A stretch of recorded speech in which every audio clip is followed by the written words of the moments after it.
My name is Kemar, Stuart, and I'm here to give my analysis on the report of the Governor of the Central Bank of Barbados. I'd first like to issue a disclaimer that I, Kemar, Stuart, reserve all rights to this video. Coming out to the report of the Governor of the Central Bank of Barbados, it is clear that the main pillar of economic survival for Barbados through the year 2020 has come through budgetary and financial support from the International Monetary Fund and the ability to mobilize debt through the BERT program. This support made up for massive shortfalls in revenue collection by government through the year 2020. We experienced severe economic restrictions which hampered the ability for the economy to grow. The governor indicated that the economy declined by 18%, or in dollar figure, $1.8 billion. The governor constantly made the point of weak revenues and income to government, and weak revenue is an important factor in allowing government to run a deficit. The government ran a deficit in 2020 of $100 million.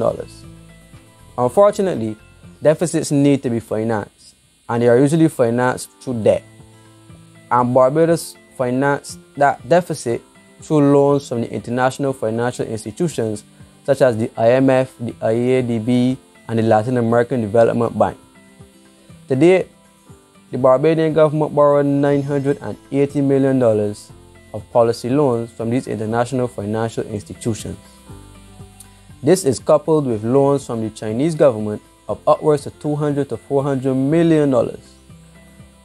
This additional debt drove the debt to GDP ratio upwards to 144%. And in an environment with declining revenues, this is a worrying trend. If the ravishing of revenues continue through 2021, the unfortunate situation that Barbados may have to run additional deficits and borrow additional debt will definitely occur. This is due to the fact that revenues will continue to be short and income to government will be low. This will lead to the Barbadian government having to return to the international financial institutions to take on additional debt, of course in US dollars. This is not by design that Barbados can only borrow from the international financial institutions. This was an arrangement through the BERT program. The governor did mention, and this is to substantiate my claim of course, that the primary balance, which is what government spends over what government makes, coupled with debt targets, will be under review for the year 2021, which clearly indicates to me that we will have to run additional deficits and borrow additional debt for another financial year. This scenario is as described by the late Professor Owenafa as a borrowing relationship with the International Monetary Fund. And for a small open economy, this is a very worrying trend for Barbados. Regulatory failure, a slow and inefficient public sector processes, a lack of financial guarantees, and lack of reform to investment laws continue to delay critical progress in the Barbadian economy. The governor of the central bank constantly mentioned capital works programs as a way to revive the dire economy, which may bring much needed growth over the medium term, and I firmly agree with the governor. However, the government has not been pulling its weight, and serious delays continue to occur from the government's perspective as it relates to the rollout of the Capital Works program. But I can explain why. The BOSS program intended to raise funds for Capital Works projects to start.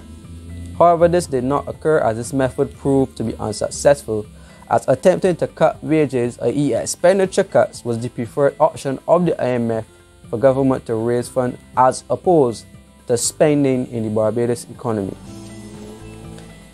BERT, like I said, has a restrictive clause on it which caps the spend of capital works projects in the Barbadian economy as one of its conditions.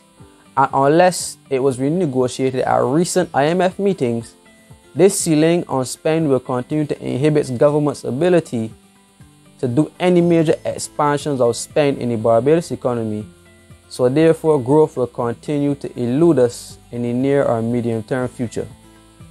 The amendments to the Central Bank Act Cap 323C to limit the bank's role in financing government's operation in the economy, the inability to borrow from a distressed national insurance scheme, a dampened bond market, restrictions on borrowing from private capital markets, all highlight that financing options are extremely small for the Barbadian government at the moment. It also indicates that financing options are limited to that of the International Monetary Fund and that of international financial institutions, as we have not been borrowing by the government's admission from our local domestic markets. Confidence has been shattered from the debt restructuring which occurred in the Barbadian economy.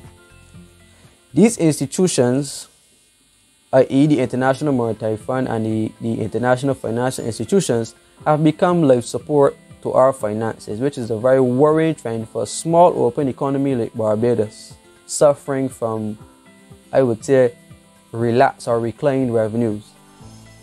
Whenever Barbados chooses to return to primary surpluses, or in simple terms, making more than it spends, this will open another option as it relates to financing that may become available for the government. However, this will come at a significant social cost to the Barbadian public. The challenge remains getting other pillars of the economy faring outside of tourism. However, given the uncertainty of the coronavirus pandemic and a global push for a rollout of a vaccine program, government may continue to waver on a solid policy direction to build out and drive the local economy. The drive for new revenue earners must take priority going forward in order to wean Barbados off the life support that the IMF have provided. This trend of life support from the IMF is rather dangerous, as we could take the Jamaica experience with the International Monetary Fund, where the fund becomes one of the main revenue supporters of an economy. I understand that health is very important, and we must place the health of Barbadians first and foremost as our main priority. However, means and ways must be devised to try to gain new revenue earners, as the continued life support of the IMF will become very detrimental to Barbadians sooner rather than later. Urgent work is needed on the economy, and we must pay some attention there. Thank you very much, and I appreciate you listening.